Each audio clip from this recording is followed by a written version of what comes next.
दिल्ली चुनाव के साथ अयोध्या के मिल्कीपुर सीट पर चुनाव खत्म हो गए। इस बार मिल्कीपुर में बम्पर मतदान हुआ। बम्पर वोटिंग के साथ ही मिल्कीपुर में आरोप प्रत्यारोप का दौर भी देखने को मिला। समाजवादी पार्टी के प्रत्याशी का पोलिंग एजेंट को धमकाते हुए वीडियो वायरल हुआ तो अखिलेश यादव प्रशासन पर गड़बड़ी का आरोप लगाते नजर आए। इस रिपोर्ट में देखिए। मिल्कीपुर के रण में जब नेताओं की किस्मत का फैसला करने के लिए जनता उतरी तो सियासी संग्राम और तेज हो गया। विपक्ष वोट रोकने का आरोप लगाने लगा और प्रत्याशी पोलिंग एजेंट को धमकाने लगे। घाटमपुर मतदान केंद्र पर सपा प्रत्याशी अजीत प्रसाद का बीजेपी पोलिंग एजेंट को धमकी देने का वीडियो वायरल हुआ। तुम्हें दिक्कत है मत करो, ये पूरा अपने औकात तुम भूल गया बाटे हमारा औकात क्या हुआ। 5 सेकंड के अंदर ठीक हो जाओगे। आराम से रहो। हाथ मत लगाओ, ये लगाओ, हाथ क्यों दिखा रहे हो? ये जाए ना यार, हाथ क्यों दिखा रहे हो? एक और प्रत्याशी का ये वीडियो सामने आया तो दूसरी ओर खुद सपा अध्यक्ष प्रशासन पर आरोप लगाते नजर आए। एक फोटो शेयर करते हुए आरोप लगाया कि प्रशासन लोगों के आधार कार्ड चेक कर रहा है, जिसे एसएसपी ने निराधार बताया। ये बहुत स्पष्ट रूप से बताना चाहेंगे, पुलिस के द्वारा किसी भी बूथ पे किसी भी मतदाता का आई कार्ड चेक नहीं किया जा रहा है। एक फोटो जो मेरे संज्ञान में आई है जिसमें कहा जा रहा है कि मतदाता का आई कार्ड चेक किया जा रहा है, वह बिल्कुल गलत तथ्य लिखे हुए हैं। जिस व्यक्ति के बाद से उस फोटो में जो व्यक्ति दिखाई दे रहा है वह किसी एक प्रत्याशी का बूथ एजेंट है। और वहीं जो शिकायत मिल रही है जिसमें कहा जा रहा है कि किसी एक पर्टिकुलर राजनीतिक दल के बूथ एजेंट को वहाँ पे समस्या हो रही है, उन बूथों पर जा करके जो भी वहाँ के सभी बूथ एजेंट हैं सबका पहचान पत्र चेक करके सबसे पूछ करके कि उन्हें कोई समस्या तो नहीं है, इसी दौरान ली गई एक फोटो को भ्रामक तथ्यों के साथ दिया गया।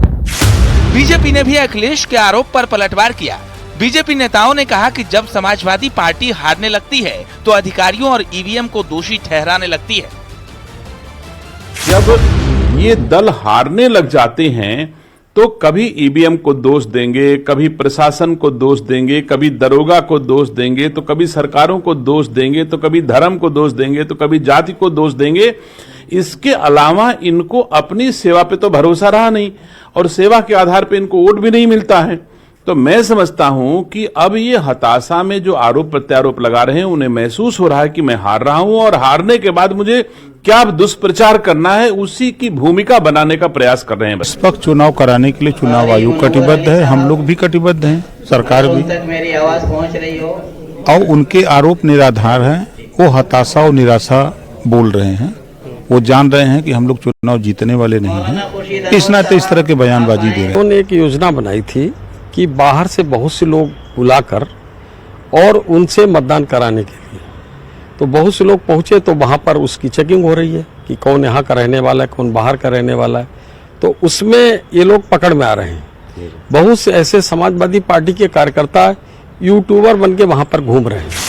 विपक्ष के आरोप और बीजेपी के दावों के बीच निष्पक्ष मतदान पूरा कराने के लिए जिले के तमाम अधिकारी सतर्क नजर आए। जिला निर्वाचन अधिकारी खुद बूथों पर पहुंचे और शांतिपूर्ण चुनाव संपन्न करवाने का दावा किया। कुछ जगह पर मशीनें खराब थी और उसमें मुख्य रूप से वीवीपैट में कुछ समस्या आ रही थी, तो वीवीपैट ईसीआई गाइडलाइन के हिसाब से उसको रिप्लेस किया गया इंजीनियर्स के साथ में।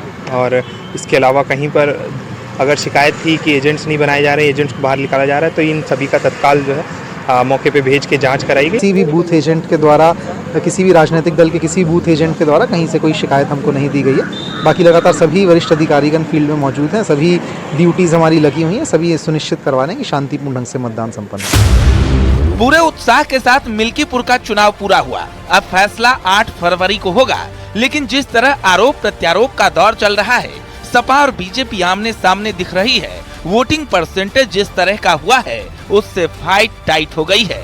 अब इंतजार रिजल्ट का है। Bureau report, news 18।